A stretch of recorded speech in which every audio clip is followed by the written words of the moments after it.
The woods, let's be honest, we all want that perfect getaway. The crackling campfire, the smell of pine, and that feeling of finally disconnecting from the noise of the world. It was supposed to be a bonding experience, a way for us, the kids, our parents, all of us to find some peace in the wilderness. But there's a rule about places like this. You don't just visit them. Some woods have memories, and those memories, they aren't always kind. We thought we were exploring a forest, but as we stepped under the thick canopy, I started to get this feeling in my chest, a heavy, cold weight. The trees weren't just growing, they were crowding us. They felt intentional, like a crowd of giants leaning in to hear a secret. There's a difference between a forest that is alive and a forest that is asterisk watching asterisk. And as the shadows stretched longer than they should have, I realized this wasn't a sanctuary. It was a hallway, and we were walking deeper into something that had been waiting for us to arrive. The game, it started as anything else. A typical, sun-drenched afternoon of running until our lungs burned and our throats felt raw from laughing. We were playing tag, simple stuff. We were dodging trunks and ducking under low-hanging branches, the kind of innocent chaos that only happens when you're kids and the world feels infinite. But as we pushed deeper into the thicket, the vibe shifted. The woods didn't just feel big anymore. They felt intentional. The trees started to change. It was subtle at first, the way the branches seemed to lean inward, narrowing our path. Then, the colors bled out of the scenery. The vibrant greens turned to a bruised, sickly gray. And then came the silence. You know, that specific kind of quiet.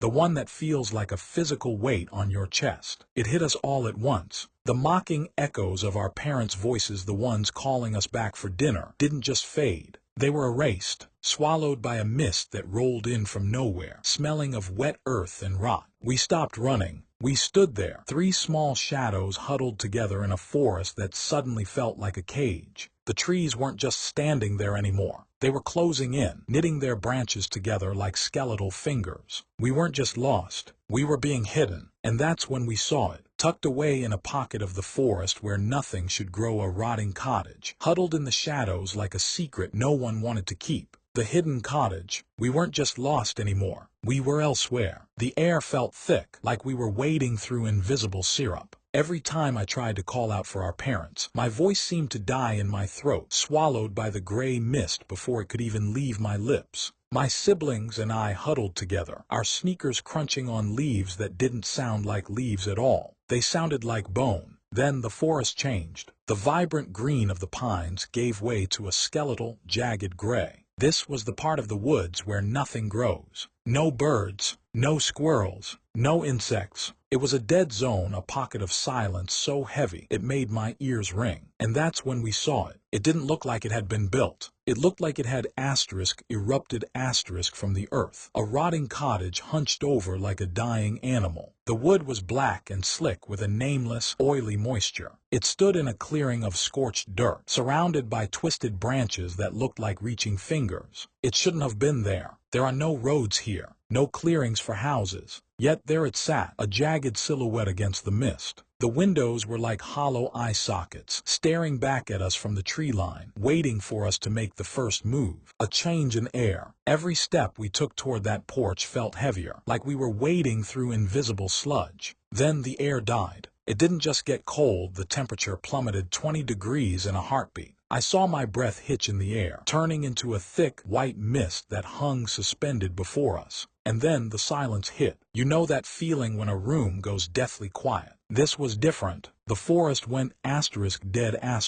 The birds stopped their chirping. The crickets cut off. It was like nature itself held its breath, terrified of whatever was waiting on that porch. My skin began to prickle, as if ice water were being poured over me. We weren't just walking into a house anymore. We were walking into something that didn't want us there. Something that knew we were coming. The sound from within. The silence changed. It wasn't just quiet anymore. It was heavy. It felt like the woods were holding their breath with us. Then the smell hit me. It was thick enough to taste. A sharp, metallic tang like copper coins sitting in a pool of blood. But underneath that, something floral. Sickly sweet lilies rotting in a vase left out in the sun. It smelled like a funeral parlor that hadn't been opened in 40 years. And then the sound started. Thump.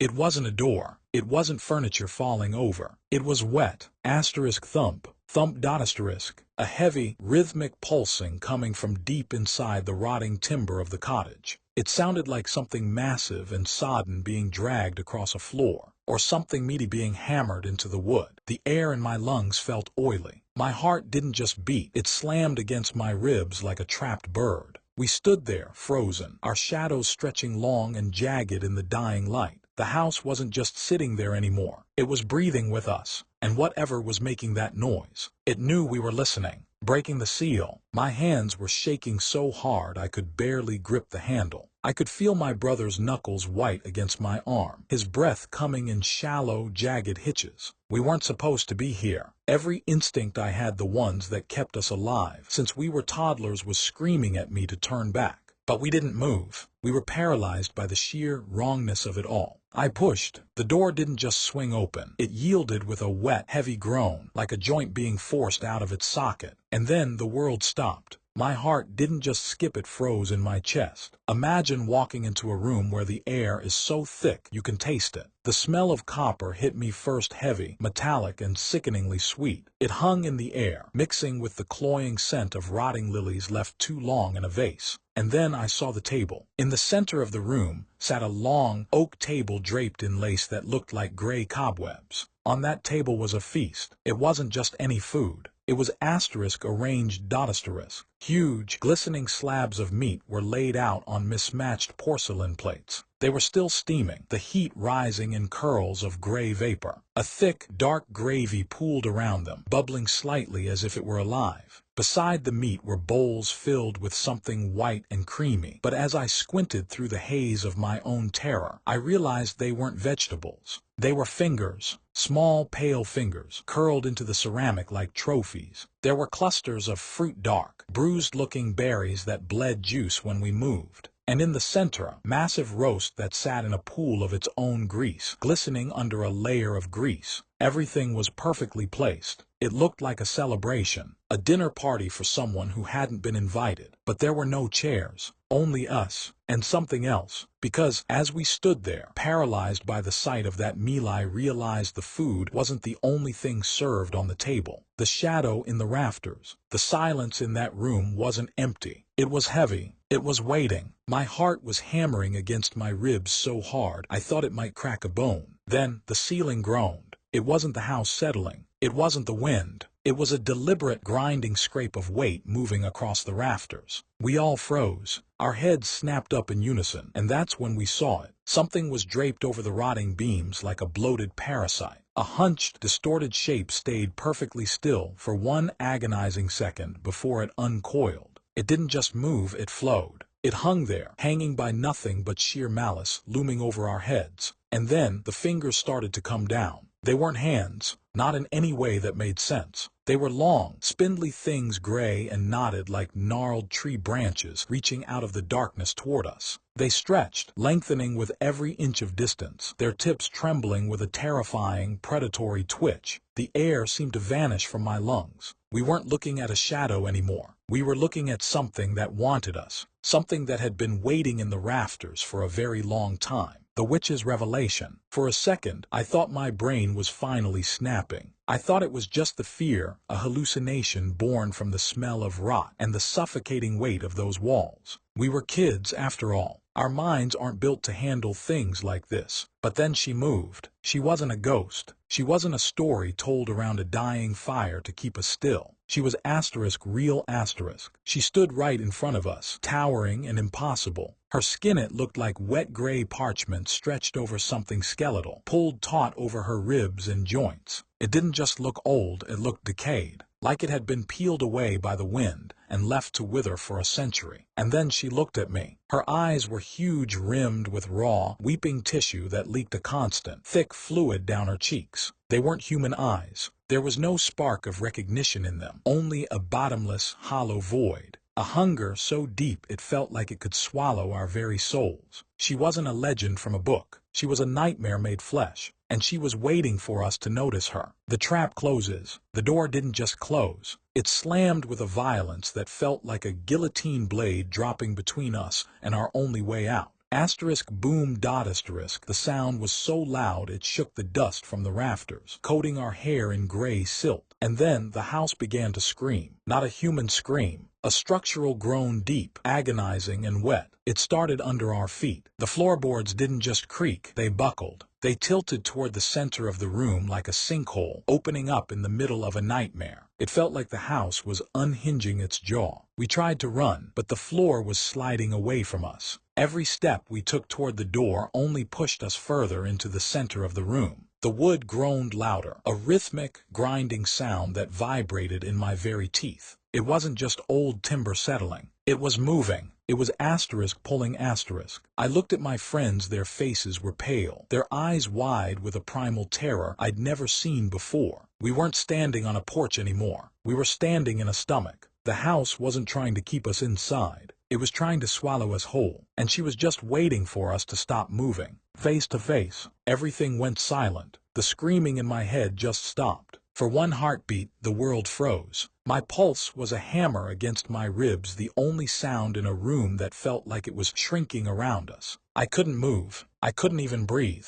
because she was asterisk there dot asterisk right in front of me. Her skin looked like wet, gray parchment stretched over a frame that shouldn't have been able to stand. Those weeping eyes didn't just see us, they saw asterisk through asterisk us, like we were already ghosts. And then the smile happened. It wasn't a human expression. It was a jagged, sickening tear that split her face from ear to ear. The skin pulled back, revealing rows of teeth like needles, long, sharp, and stained with some ancient filth. There was no warmth in it, no personality, just a hunger so deep, so primal it felt eternal. She wasn't just looking for a meal. She was looking for our very souls. And then the world exploded into motion. The screaming run. We didn't think. We just ran. Our feet hit the dirt so hard, I thought we'd leave pieces of ourselves behind. The brush caught our skin, tearing and scratching at our faces, but it didn't matter. Nothing mattered except the screaming in our lungs. Every breath felt like swallowing broken glass. Then I heard it. A rhythmic asterisk, thud crack asterisk of branches snapping behind us. I looked back once. That was my first mistake. She wasn't running like a human. She didn't have to. She was a blur of shadow and jagged limbs, weaving through the trees with impossible speed, her form stretching and contracting like ink in water. She wasn't chasing us. She was asterisk hunting asterisk us. Every time we gasped for air, she seemed closer, closer than the laws of physics should allow. A predator that didn't care about gravity, exhaustion, or fear. We tore through the undergrowth until our muscles seized, until the forest became a smear of gray and black. We ran until our hearts felt like they would burst from our chests, fueled by the raw, primal terror of knowing that something